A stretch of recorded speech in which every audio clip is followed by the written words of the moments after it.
Warning,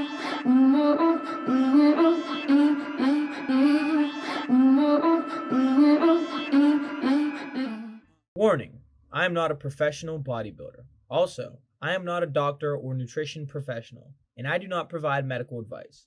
Viewers are advised to do their own research and make decisions in guidance with their healthcare provider.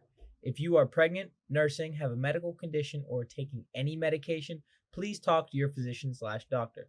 Nothing you hear in this episode should be relied upon to determine dietary changes, a medical diagnosis, or courses of treatment.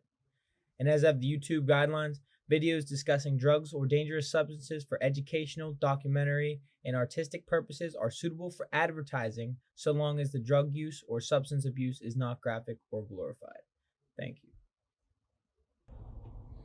Hello, welcome back to Bending the Bar podcast, where we will bend the minds of viewers in controversial topics in sports, talk about life, and current events. As always, I'm your host, Ivan Rohn.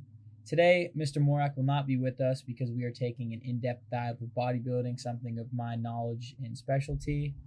So let's hop into it. So today's episode is a bodybuilding bite segment. It's going to cover bodybuilding for the outside world.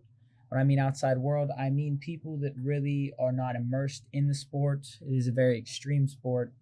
People that kind of, look at bodybuilding and they're like, oh, it's just a bunch of these guys up there flexing and they're all oily and stuff, and they're just, narcissistic people in the gym who love to look at themselves, which in reality, you're not wrong. But so I feel the basis of bodybuilding, in layman's terms, really everyone in the gym starts off as a bodybuilder. It's kind of simple, right? Everyone goes to the gym to really look better. The bodybuilding definition itself, a sport involving strenuous physical exercise in order to strengthen and enlarge the muscles of the body. So when, people don't like the way they look, they go in the gym, they want to change the way they look. Bodybuilding, essentially, plain and simple, that's what it is. But once you're in the gym long enough and you really understand how everything in the gym works, how your diet plays effect, how supplementation plays effect, it can really, some people is, what they call catch the bug. There's a video that I'd watched about catching the bug, and it basically, IFBB Pro, if you guys don't know, which, I should explain, IFBB stands for International Federation of Bodybuilding Pro, meaning a professional. Seth Feroce, he put out a YouTube video a couple years ago, just talk about like catching the bug, right? These guys, you get into bodybuilding, you catch the bug. Everything you do in life, it has a purpose. Bodybuilding is a lifestyle. It's just a sacrifice day in and day out, involving, your diet, your time spent, your thoughts and actions. Just everything is revolving around growth, simply. So if you catch the bug, you catch the bug. There's not much to say about that. Okay, first off, I'd like to say I am not a professional bodybuilder at the moment. I consider myself an amateur. My plan right now is I want to continue to grow and compete in 2023. That's currently my plan that I'm looking at the moment. But, talking about competitions, there's lots and lots and lots of levels to it. So you have amateur competitions, which obviously amateur meaning no one's getting paid. But as you progress through the amateur ranks and say you win a amateur show in Pittsburgh and you qualify for national shows, right? Once you qualify for national shows and you win national shows, that's when you have the potential to win your pro card. You win your pro card, then you're in the big game, right? You're in the big time. You're competing against all the big name guys for the big prizes. For example, Classic Physique Olympia 2021, Chris Bumstead took home $60,000. The open competitor, Big Ramy, who won back-to-back, he won $400,000. That's kind of ridiculous. That's a lot of money. So that's what, opens the door when you become a professional in the ranks of bodybuilders.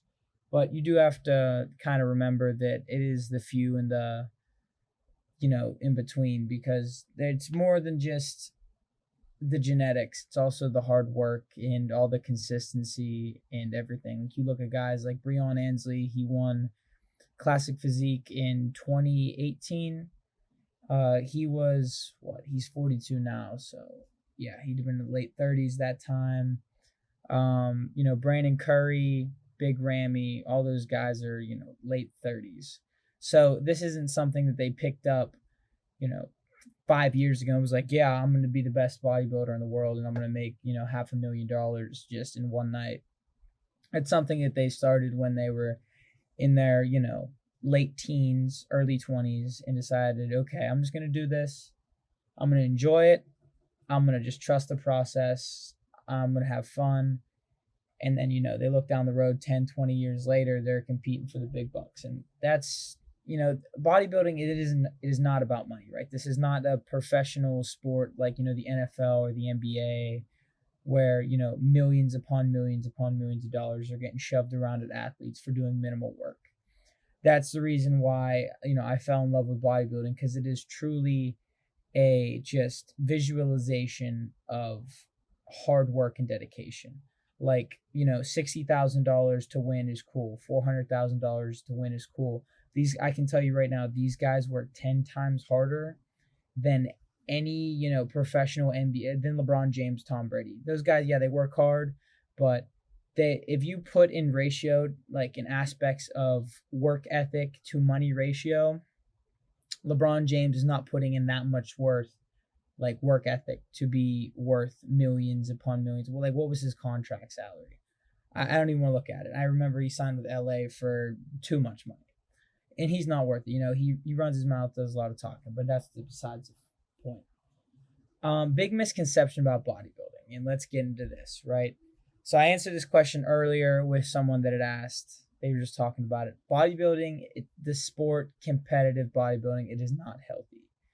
Bodybuilding, just going to the gym looking good, yeah, that's fine. But once you get into, competitions and you're going up against a bunch of guys who, they're slamming a lot of gear, when you get down to 4% body fat, it's really hard to, do daily activities without really like suffering. Like, you hear stories of guys when they compete, they say, I can't walk, to the fridge without being lightheaded. That's crazy. Like, these are supposed to be some of the fittest people in the world, and they're having issues walking, right? Dieting. So like the difference between an off season for a bodybuilder and like their prep towards like the end of prep is absolutely ridiculous. So I just watched a YouTube video today on Chris Bumstead. He's in his off season. He's eating around 5,000 calories. That's about double the recommended for, an average American. But, this is a professional bodybuilder we're talking about. But last year in Chris Bumstead's prep for the Olympia, 2 weeks out, he's eating 1,600 calories. So you're taking a body that's used to consuming 5,000 calories and fractions of that, you're giving them that. And then that's what they have to do to shred body fat to look good for a show. And then, along with cutting body fat, they're really, really light on water. Like, they're drinking a couple sips. That's really dependent. I've seen guys, pound water with diuretics, and I've seen guys pound, minimal water, like a couple sips with each meal, just so their body doesn't retain it, which is kind of counterproductive, because you actually find out that the less water you drink, the more you'll retain water, because your body goes into starvation mode. But your body won't store water if you don't take in any water. So you look at it like that. Who's to say? I'm not a professional, like I said. It's whatever. But the issue with bodybuilding now that I feel we're viewing is a lot of these guys are dying, right? A lot of these guys, when they get in their 40s and 50s, and sometimes even earlier than that, they have a lot of health issues. Why do they have health issues? Well, you can say PED abuse, right? And I say PEDs because PED stands for physical enhancement drug or device, which is completely like steroids is a subdivision of a PED, right? PEDs include, fat burners, steroids, SARMs, growth hormone, just all types of stuff that it's more than I need to put out for people that are not, actually all hands-on into it. But, when they're taking all this stuff, some of these guys, they're not doing it safely. I just, in the disclaimer, you're going to hear, make sure you see a doctor, right?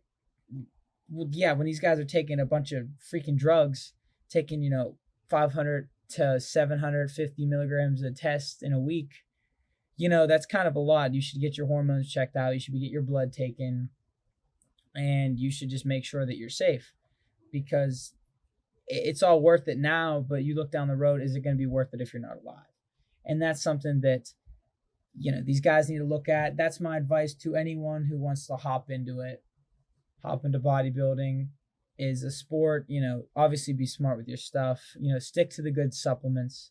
When I mean supplements, like, go to Walmart, get your multivitamins, your fish oils, your magnesiums, glutamines, protein powder, pre-workouts, yeah, and just your general supplements. But speaking of supplements, let me give you a message from our sponsor of today's video. This is for the daily grinders, the hard workers, the blue-collar, red-blooded Americans that make this country great, the ones who have a moral value to the wonderful gift of life that they have been given, the brave men and women who protect our country and our freedom as Americans, the mom and dads that raise their children to have work ethic, manners, and respect for one another, the small business owners that strive for the true American dream, the white-collar individuals who started at the bottom and built themselves up, young men and women who believe in themselves and take the chance, the ones who eat the proverbial shit sandwich for a better tomorrow, the ones who are willing to do whatever it takes for the well-being of their loved ones, the ones who rise above the negativity and lead by example, the badass motherfuckers who do not take no for an answer. They scratch, claw, and fight to get to the next level, the ones who can pick up a neighbor and help put them back on their feet, the ones who wake up and are not afraid to be themselves, the ones who wear their heart and emotions on their sleeve, who love passionately, care deeply, and live with intensity, the ones who take pride in who they are, the hard-working motherfucker. That message is the Action Sledge. That is what they are all about. If you need any supplements like your protein powders, your creatines, your pre-workouts, a bunch of other stuff, you can head over to them at actionsledge.com. Make sure to use my promo code ARON10 to save 10% on your next purchase. Thank you guys so much, and I'll see you next time.